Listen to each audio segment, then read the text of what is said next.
Good evening, sir. Good evening. Good evening, viewers. Welcome to yet another episode. Iron Lady of Tamil Nadu, Jayalalitha, on the 5th, her 6th death anniversary just happened. In a video, in an interview video, TTV Dinakaran has literally travelled down the path of Jayalalitha, strongly condemning Durai Murugan for all his behavior in the assembly those days, trying to pull her hair and pull her clothes, and how she was pushed to the floor. She was treated very badly by Durai Murugan, instigated by Karunanidhi. That needs to be told here. It was it was as the instigation of Karunanidhi that Durai Murugan did all this, and how the assembly other members were all in splits, laughing at the plight of a woman who was pushed to the floor and they were trying to pull her hair and they were trying to pull her clothes. What's your take on this first issue? See, Dinakaran recently he had given an interview to a YouTube channel, yes, wherein he had made some important disclosures about Jayalalitha. Dinakaran was telling in the interview that during 1989, and because even nowadays youngsters should know about this, whatever had happened in Jayalalitha's life, the youngsters has to know. The youngsters, they have to know about this. That is why I am recording this. During 1989, Jayalalitha was selected as the MLA, and Karunanidhi captured the power, and he became the chief minister. Yes. Jayalalitha was the leader of the opposition. And while presenting budget during the budget session, there was verbal tussle between Jayalalitha and Karunanidhi. And at that point of time, Karunanidhi, by closing the mic, he had uttered a word against Jayalalitha, which I could not explain, which I could not utter, because it was such a vulgar word which Karunanidhi had used against Jayalalitha. After uttering this word, Jayalalitha had rebutted him, and he had made some remarks. Karunanidhi just looked back. Immediately, Durai Murugan, he is the minister now in the yes, Stalin. He jumped on the bench, yes, and he had just pulled up Jayalalitha's saree. And after that, all the DMK cadres, they started attacking Jayalalitha. yes, And 2 or 3 ADMK cadres had saved her. And she had come out of the assembly, and she was giving interview to the press, stating that this is how these people had attacked me. yes. There was blood on her face, and her saree was torn. Yes. Her blouse was torn.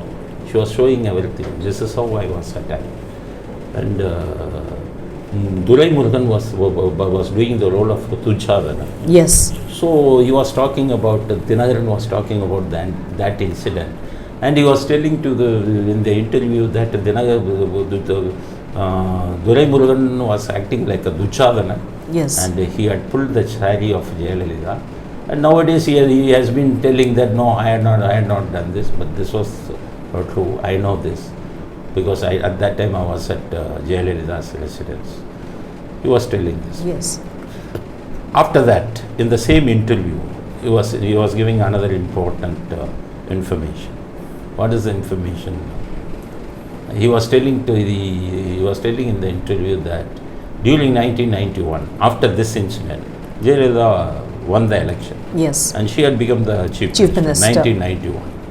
So after she became the chief minister, within a couple of months, some of the persons have given complaint against Rajati Amma, Karunanidhi's second wife, to the police.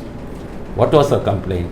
The complaint said that Rajati Amma had collected some amount with the promise that she would get MBBS seat for them. Yes. And she had cheated them. She had looted so much of money, and she had taken so much of money. She had deceived people. She had cheated the people. This was the complaint. At that time, Karunanidhi was sending his own PA, that Shanmuganathan, to Pious God. This is what Dinakaran has been disclosing. And here, everybody has to understand one point. You have to know one important point. The marriage of Sasikala and Natarajan, and that was solemnized in the presence of Karunanidhi. Karunanidhi was solemnizing the marriage. Yes. And Karunanidhi had given that PRO post, public relation officer post, to Natarajan. So the entire Sasikala family was very much close to Karunanidhi. In fact, they were also the informers of Karunanidhi. So he worked as a PRO at Kadalur for Chandralekha. That was, he was appointed as APRO only by Karunanidhi. So they were very faithful to Karunanidhi. Yes. Unfortunately, they have become very close to Jayalalitha. Jayalalitha did not know that these people are very close to Karunanidhi. These people are the informers of Karunanidhi. So they had come to, Karunanidhi had sent his feelers, his PA, to Natarajan and Sasikala, asking the help that don't arrest Rajati Ammal and me, because he was the chief minister. No? He should also be arrested, because his own wife had taken the bribe. She was not in a government position. Yes. So he is also equally so responsible. Both should have been arrested. And Dinaran says that they asked the help and we helped them. And Dinaran, what is that? Just make some bluff here, stating that we have asked permission from Jayalalitha, which is not true. What had happened is, in spite of knowing the fact that these people had attacked Jayalalitha in the assembly, these people had torn the saris of Jayalalitha in the assembly, and they have helped them to come out of the case. But is it not the betrayal? That is what I have been asking. That is why I have been telling that Sasikala had stabbed on the back of Jayalalitha. Yes. She had betrayed Jayalalitha. This is one instance which was admitted by Dinaran himself, that they had helped Karunanidhi. This is the one. While being with Jayalalitha. Okay, you are very close to Karunanidhi. Okay, but you had also helped Karunanidhi to come out of the case. Yes. But my question to Dinaran is, during 1996, the same Karunanidhi had foisted a case against Jayalalitha and Sasikala. Yes. Why you had not gone to Karunanidhi, and why you had not asked him, we have helped you to come out of the case, please don't register the case against us. They should have asked this help from Karunanidhi, Only based on the case, Jayalalitha was convicted, Sasikala was convicted. Yes. So they had betrayed Jayalalitha. They have been betraying the Jayalalitha. Because they were acting also as a spy to Karunanidhi. They were informing all the activities of Jayalalitha. Because I want to tell another incident. After she was attacked at the assembly, Jayalalitha got frustrated. Before becoming Prime Minister during 1991, 1989 or 90, so after the attack made of her, her in the assembly, she got frustrated. And she had written a letter to the press stating that I am retiring from politics. She had written a letter, I am retiring from politics, Jayalalitha. And another letter she was addressing to the Speaker of the Assembly, stating that I want to resign from the Assembly member. 2 letters she had written. She had given it to Sasikala, and she was telling that give it to your husband. You just inform the press. This is what she said. So the matter was known only to 3 people: Jayalalitha, Sasikala and Natarajan. Next day itself, police had come inside the Pais Guard, and they said that there is a case against Natarajan. We wanted to check your, what is that, belongings. Where is your locker? Where is your table? Dryer? Everything they checked, and they got the letter. Who had informed the police that Jayalalitha had given such a letter to Sasikala? Because the information had gone to Karunanidhi. Karunanidhi had asked the police, go and collect the letters. Who had given the information about the resignation letter of Jayalalitha? So only after that, Karunanidhi had given it to the press on his own. The news had come. Jayalalitha had seen everything, and Jayalalitha had asked Sasikala, I had given the letter to you. How the information had gone to Karunanidhi? She became speechless. She didn't. Then she came to understand that only these people are doing. After that, she had informed to the press that actually I was thinking of going out of politics. But the way in which Karunanidhi had got my letter without my consent, because I had written the letter and gave it to my Sasikala, and he had sent the police, Karunanidhi, and he had taken the letter from me and he was giving to the press. So hereafter, I will not retire from politics. I will involve in politics with more vigor. That is what she said. So my question at that point of time, who had given the information about resignation letter to Karunanidhi?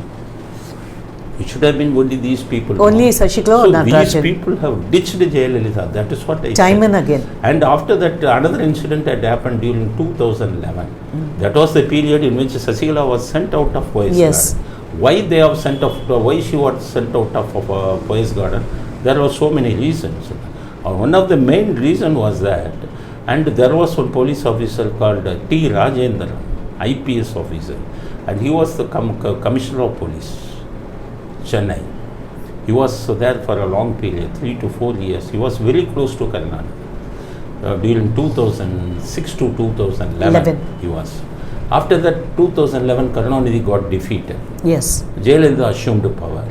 Karunanidhi was thinking that we should get information about Jayalalitha, about the government, and the intelligence wing in the police is a very important post. We should post our own people at that intelligence post. So he was sending information to Sasikala to post this T. Rajendra in the intelligence wing, Okay. ADGP intelligence wing. So within a few weeks, that T. Rajendra was posted as intelligence wing. So since I was in the police department, I got shocked. What is this? Karunanidhi's man was posted at intelligence wing. All the government secrets, all the secrets of Jayalalitha will go to him. What is this? Who had done this? Because I used to go to Poise Garden previously. After she became the Prime Minister, even I could not contact her because I wanted to convey the information to Jayalalitha, stating that Karunanidhi's man was posted at the intelligence wing. Sasikala should have done this, but I could not contact her. But what had happened? This T. Rajendra was coming there. At that time, one lottery agent, he was Sakropadi. He was very close to Rajati Amma. Okay. Rajati Amma. And the police had, because there were so many complaints against the lottery agent during DMK's regime, 2006 to 2011. Police were helpless because Karunanidhi was the chief minister, and Rajati Amma, he was very close to him. They could not file any case. After Jayalalitha had come to power, top police brass have decided to arrest him and send him under Gundas Act.